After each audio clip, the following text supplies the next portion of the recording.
1, 2, 3, come on. Come on, come on.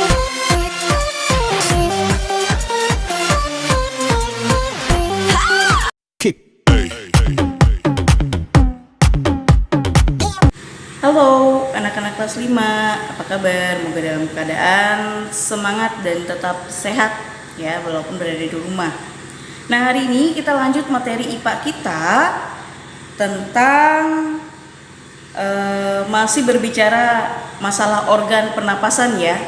Kalau kemarin kita belajar gangguan-gangguannya, sekarang kita mempelajari tentang bahaya polusi udara bagi organ pernapasan manusia. Silakan buka buku kalian halaman 79. Halaman 79 kita membahas tentang bahaya polusi udara bagi organ pernapasan manusia. Kalau kemarin kita mempelajari tentang gangguan-gangguannya seperti sakit penyakitnya. Nah, kalau sekarang secara nyata dalam kehidupan kita bahwa kita berada di lingkungan yang mana polusi udaranya itu luar biasa ya. Apalagi jika kita berada di tempat-tempat industri ya, ataupun kota-kota besar, pasti polusi udara itu sudah luar biasa sekali ya, jadi momok masalah bagi manusia. Beruntung kita di Murung Raya polusi udara kurang ya, karena alam kita masih hijau, masih lestari, jadi lumayan untuk oksigen yang kita hirup pun tidak seperti saudara-saudara kita yang ada di luar sana ya, terutama di kota-kota besar. Nah, tapi tidak menutup kemungkinan ketika musim kemarau ya, kita adalah wilayah yang sangat berbahaya untuk polusi udara, terutama ketika kebakaran hutan itu terjadi ya. Pengaruh dari asap kebakaran hutan itu sangat efek yang luar biasa kalau untuk organ pernapasan manusia ya. Nah, di buku kalian di halaman 80 di sana dikatakan bahwa polusi udara banyak mengandung gas-gas berbahaya, contohnya seperti karbon monoksida, kemudian nitrogen dioksida, sulfur dioksida, dan juga ozon. Nah, beberapa kandungan bahaya ini ya, gas-gas yang berbahaya ini dapat mengakibatkan efek yang luar biasa untuk kesehatan pernapasan manusia. Terutama ada 10 poin yang ada di buku kamu, bahayanya polusi udara bagi kesehatan pernapasan manusia ya.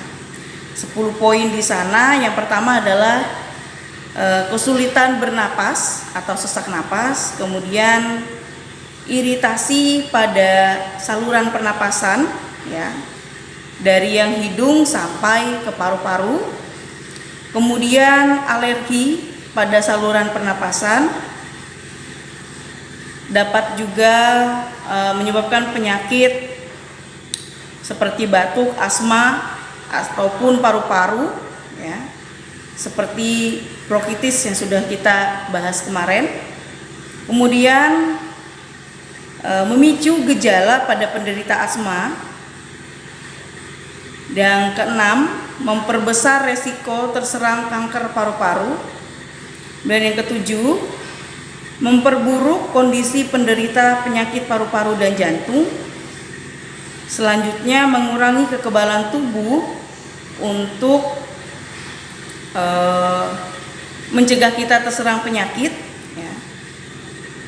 Kemudian memperberat kerja jantung dan paru-paru dalam menyediakan oksigen bagi tubuh. Dan yang terakhir adalah merusak sel-sel dalam organ pernapasan. Ada 10 bahaya dari polusi udara bagi kesehatan, sehingga kita ya harus memperhatikan lingkungan kita ya. Jangan menutup mata, menutup telinga karena kita berada di luar area yang jauh dari asap-asap industri, asap bermotor, kemudian pembakaran ataupun asap rokok juga salah satu penyebab ya dari polusi udara ini. Adapun cara untuk melindungi diri dari bahaya polusi udara ini ada 6 poin di buku kamu di halaman 80 pun diberikan bahwa ada beberapa hal yang bisa kita lakukan untuk melindungi diri kita dari bahaya polusi udara ini ya. Mungkin kita tidak bisa untuk membuat tidak adanya polusi udara, itu tidak mungkin karena polusi udara itu hasil dari kegiatan kita sendiri, kegiatan manusia dalam aktivitas manusia ya. Dimana kegiatan ini untuk kebutuhan kita juga, sehingga yang dapat kita lakukan adalah meminimalkan kegiatan-kegiatan yang banyak menghasilkan asap ya, atau yang menghasilkan polusi udara. Misalnya kegiatan produksi industri mungkin kita tidak bisa membatasi ya, karena itu adalah kebutuhan dalam hidup manusia. Yang bisa kita batasi adalah penggunaan kendaraan bermotor, kemudian pembakaran lahan mungkin bisa kita minimalkan kembali, kemudian juga adalah asap rokok, itu bisa kita minimalkan dalam kehidupan kita sehari-hari.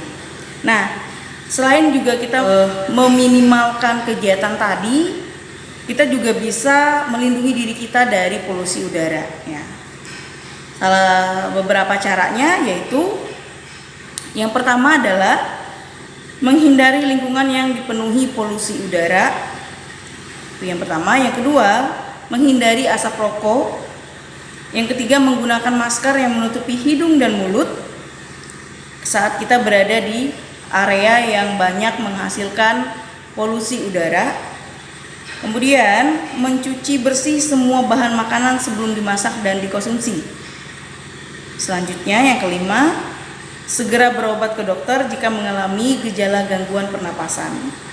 Dan yang keenam adalah melakukan kebiasaan hidup sehat seperti makan makanan bergizi, istirahat yang cukup, dan berolahraga yang teratur. Nah, itu beberapa cara untuk melindungi diri kita dari bahaya polusi udara. Memang kalau berkaitan sama sistem pernapasan, memang nomor 1 adalah penggunaan dari masker ya. Penggunaan dari masker yang bisa melindungi bagian hidung dan mulut kita akibat polusi udara ataupun sakit penyakit yang ada di sekitar kita ya. Dan untuk menghindari asap rokok ya, kita sebagai orang yang bisa dikatakan kita adalah perokok pasif, yaitu kita cuma menghirup asapnya. Dan harusnya orang yang merokok juga melihat sikon ya, melihat situasi dan kondisi di mana dia berada ya. Di kerumunan banyak orang, usahakanlah untuk tidak merokok ya, karena efeknya adalah untuk orang di sekitar kita. Nah, itu beberapa bahaya dan upaya yang bisa kita lakukan untuk mengatasi polusi udara dan untuk menjaga kesehatan organ pernapasan yang kita miliki ya. Nah, untuk latihan kamu di rumah ya, silakan kalian kerjakan latihan soal halaman 83 nomor 1. Sampai di sini dulu materi kita hari ini. Tetap sehat, tetap semangat, selalu menggunakan masker, dan juga tidak lupa mencuci tangan. Sampai bertemu di video selanjutnya. Sampai jumpa.